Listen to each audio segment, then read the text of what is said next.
Muito bom dia, começando essa terça-feira, então, bolsas mundiais em queda. Vamos entender o porquê. Peço desculpas primeiro pelo lugar inusitado. Para quem está me acompanhando sabe que meu filho nasceu no domingo, então eu estou entre trabalho pela manhã, saio próxima hora do almoço, buscar minha filha no colégio, levo até o hospital, onde está minha mulher, que deve sair hoje para voltar para casa. Enfim, só não me venham com essas licenças paternidades, porque aqui não funciona e continuamos atendendo os nossos clientes no dia a dia, que é o que eu tenho verdadeira paixão por fazer, além de passar as notícias aqui diariamente. Pois bem, uma notícia interessante vinda da Arábia Saudita. Eles deram indícios que podem permitir que a agência nuclear da ONU faça uma supervisão mais rigorosa para que eles possam destravar as negociações com os Estados Unidos e, quem sabe, vir a enriquecer urânio para energia nuclear na Arábia Saudita. De novo, energia nuclear é uma pauta extremamente importante.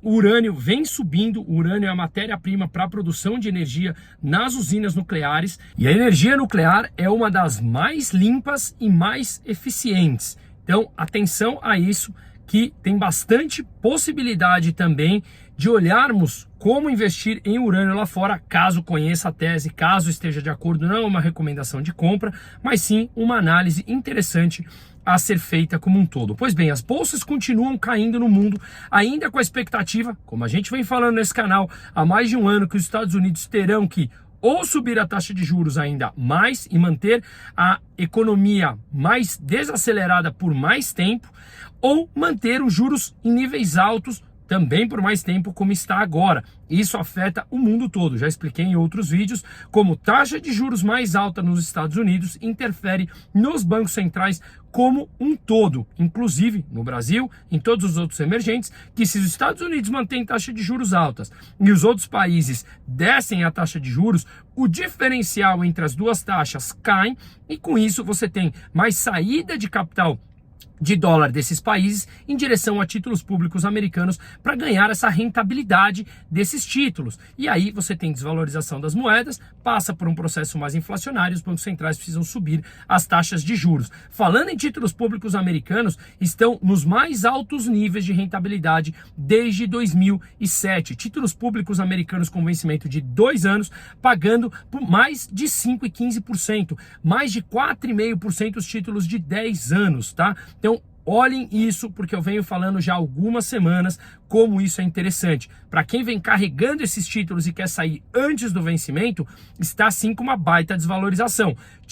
Rentabilidade dos títulos sobem e o valor presente do título cai. Mas para novas possibilidades de alocação, temos taxas extremamente interessantes com títulos públicos americanos, tá?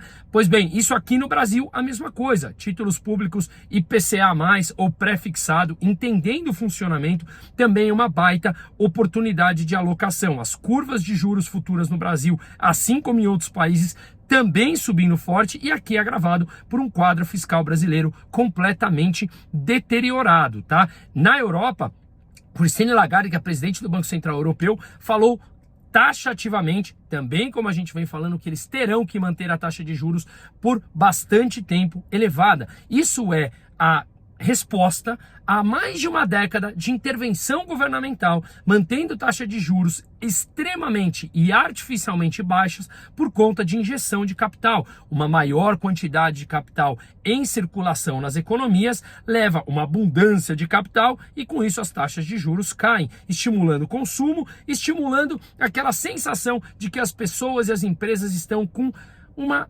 riqueza abundante. Só que isso é um capital injetado e que agora os bancos centrais vêm tirando esses dinheiros da economia e subindo a taxa de juros. Portanto, esse processo de alta de preços que a gente viu ao longo do tempo com a normalização da cadeia produtiva, com os bancos centrais retirando esse dinheiro, tende a se normalizar. Aquelas empresas e pessoas que se acostumaram com aquela abundância e tomaram créditos com as taxas de juros extremamente baixas, agora sofrem as consequências. Por isso que eu falo que as consequências das intervenções sempre chegam no médio ou no longo prazo. Veja, uma prestação média de uma casa nos Estados Unidos subiu por volta de 114%.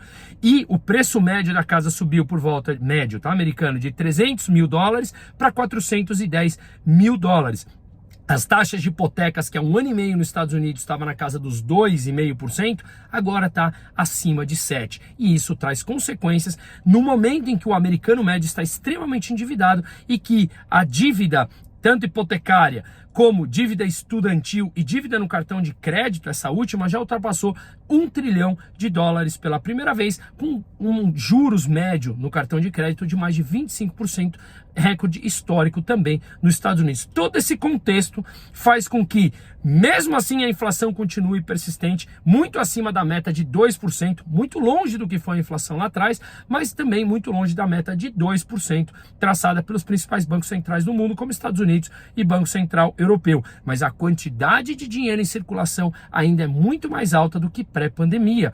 Por isso, a inflação ainda é um problema bastante complicado para os bancos centrais levá-la à casa dos 2%. A economia terá sim que passar por um processo de desaceleração que já está passando, e olhando alguns indicadores antecedentes, talvez os Estados Unidos estejam já entrando numa recessão. Se vai ser forte ou não, não saberemos. Todo esse cenário impacta o mundo todo, impacta as curvas de juros, impacta a precificação de renda fixa, precificação de ações no mundo como um todo, e a gente entra no cenário brasileiro, onde o governo pediu ao STF, aquele que legisla tudo, foi ele que autorizou que eu fizesse esse vídeo aqui no carro, tá? Ironicamente, obviamente, falando, mas logo chegaremos a isso. O governo pediu ao STF para que o pagamento dos precatórios seja dividido em dois, o principal dele e os juros. Essa parte principal, o estoque dos precatórios, que entrasse numa conta como despesa primária. E aí entra dentro do teto de gasto do arcabouço fiscal, que já nasceu furado. Agora, a parte dos juros, ele está pedindo ao STF que entre como despesa financeira. Quando entra como despesa financeira, não entra no teto de gastos. E o governo pode gastar esse dinheiro abrindo um espaço no teto. É a mesma coisa que nós na nossa casa. Estamos apertados por pagar, de repente, a escola, um plano de saúde. Não tem problema. Coloca na outra conta do Excel. Abre uma abinha nova no Excel e coloca lá na outra conta. Assim, a gente não coloca no teto de gastos e a gente esquece que tem que pagar a escola e o plano de saúde. Como se esse endividamento não chegasse. Como eu venho falando, essa conta chega, e essa conta chega brutal no médio e no longo prazo. Só que quando ela chega, as oportunidades de proteção, de investimentos e ser antifrágeis já passou. Então analisemos criteriosamente a economia, as curvas de juros, a precificação, porque, de novo, seja ganancioso quando todo mundo está com medo. É aquela frase que fala, o mercado, ele precifica antecipadamente. Temos oportunidades na curva de juros futura brasileira, nos pré-fixados, entendendo o perfil de risco de cada um, entendendo a dinâmica desses funcionamentos desses investimentos.